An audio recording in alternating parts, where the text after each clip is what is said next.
had no reason to think that today would be any different than yesterday, and why should it? Every day is the same, right? Well, I learned just how wrong that statement is. Harry, it's for you. It all started when I got called down to the office. The call to the office turned out to be routine, but what unfolded once I was there just couldn't be planned. I should have expected it. See, I ain't like other kids. I'm Harry Mason, the kid detective.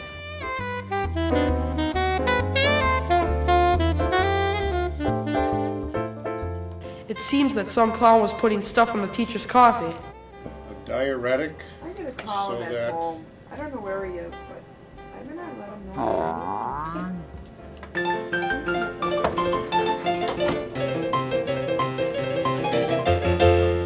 It was the Vicious Trots, and it struck the teachers like a runaway freight train. It was up to me to track down the bad guy.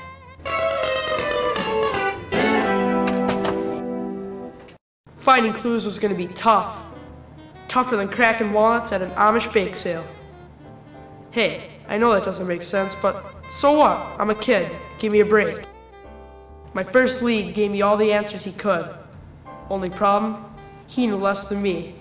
And that was bad, because I didn't know squat. Do you know anything about it? All I know is it worked, and we're keeping a real close eye on the coffee pot these days. I hit pay dirt with my next lead. He suggested I watch for anyone with a guilty conscience. You know, keep my eyes open. Sometimes when you sit back and watch the cheese, the mice just sort of sneak in. That's how it all went down. Nathan Dumke, this kid really takes the cake. The whole thing. Hey, you guys know that thing I did to the teacher's coffee? I think he's on to me. He was guilty as sin. I just needed a motive.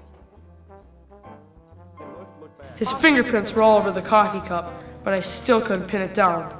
I went back to Mr. Kovach and let him in on my plan to catch our mouse red-handed.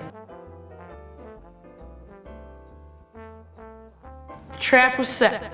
All we needed now was for that little rat to fall for our bait. Mr. Robinson, the coffee's ready. He bit. He bit like a starving mosquito in a blood bank, and the big hand of the law was there to do the swatting. He didn't know what hit him. Hey, wait, what you doing? Nothing. Come on, you're the one that's been doing that. Down to the office. I'm sorry, I didn't Down mean to it. the office. Let's go right now. Come on. Nathan was slapped with the whole year of detentions, but I finally found out he wasn't such a villain. He was just pushed too far. How long can a kid, any kid, sit back and let the smell of fresh brownies run havoc on their senses? Those treats and sweets were just too much for him to take. Miss James, can I have another brownie? The school secretary was equally fed up, and after being asked for brownies 15 times, she decided it was time to act out. Nathan, you want another brownie? I don't think you need another brownie.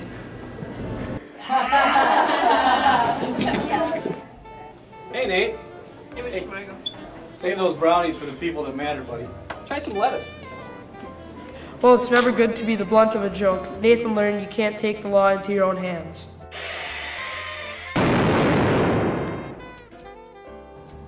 That is unless you're like me, Harry Mason, the kid detective.